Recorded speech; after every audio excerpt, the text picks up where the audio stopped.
ভোটারদের প্রায়োরিটি আমাকে ভোটাররা বলেছে, আমরা তো কোনো দিন 15-16 বছর ওইভাবে ভোট দিতে পারি নাই। এখন ঢাকা 15 আসনের মানুষ একটাই বক্তব্য যে আমরা ভোট দিয়ে লাভ কি, আমরা তো এমপি সাহেবকে খুঁজে পাই না। তা আমি এবার বলেছি যে আমি তো আপনাদের এলাকার সন্তান। ওনারাও খুশি হয়েছে যে যেহেতু আপনি আমাদের এলাকার, আমরা আপনাদেরকে ভোট দিব, কিন্তু আমরা যাতে আপনাকে খুঁজে পাই। তো আমাদের একটা আশা এবং ভরসার জায়গা হয়েছে যে বিএনপি অনেক দিন পরে তার স্থানীয় একজন প্রার্থীকে তারা প্রার্থী হিসাবে ঘোষণা করেছে। আমরা আপনাকে ভোট দিব।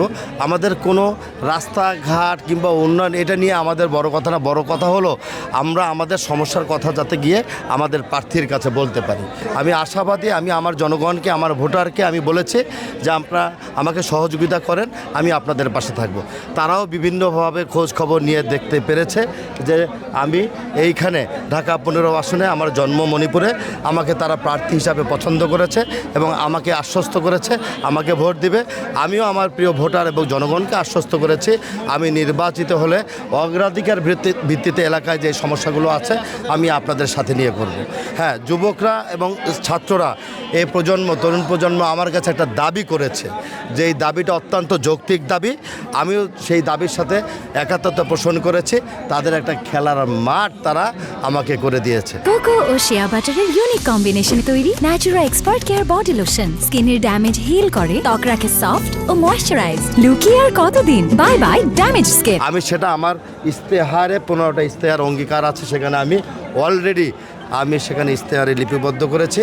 আমি তরুণ প্রজন্মকে বলেছি এবং জেনজিদেরকে বলেছি, আমি যদি নির্বাচিত হই, তোমরা যদি আমার পাশে থাকো, অবশ্যই অবশ্যই এই মাঠটা আমি করব। এটা কেন করতে হবে? আমার সন্তানের জন্যও করতে হবে। মুরব্বীরা একই কথা বলেছে, বাবা আমাদের অনেকের ডায়াবেটিস, আমরা হাঁটতে পারি না।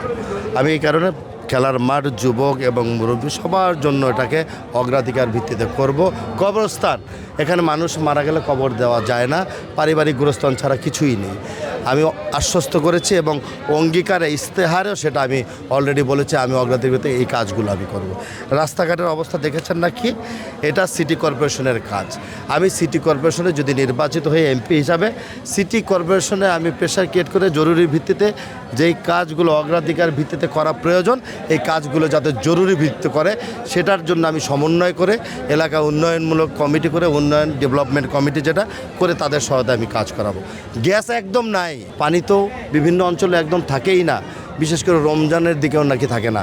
এই বিষয়গুলো আমি অবশ্যই অগ্রাধিকার ভিত্তিকে দিয়ে আমার জনগণ যাতে একটু হলেও স্বস্তি ফিরে পায় সেই কাজগুলো আমি করবো। এটা আমার দায়িত্ব। আমি এলাকায় জন্ম, এলাকার ছেলে হিসাবে এটা আমার নৈতিক দায়িত্ব। প্রতিটা নির্বাচন কিন্তু চ্যালেঞ্জ। আমি এখানে চাপও অনুভব করছি না, বরঞ্চ অনেকেই চাপ অনুভব করছে। এটা ঢাকা 15 আসন, এটা বিএনপির আসন।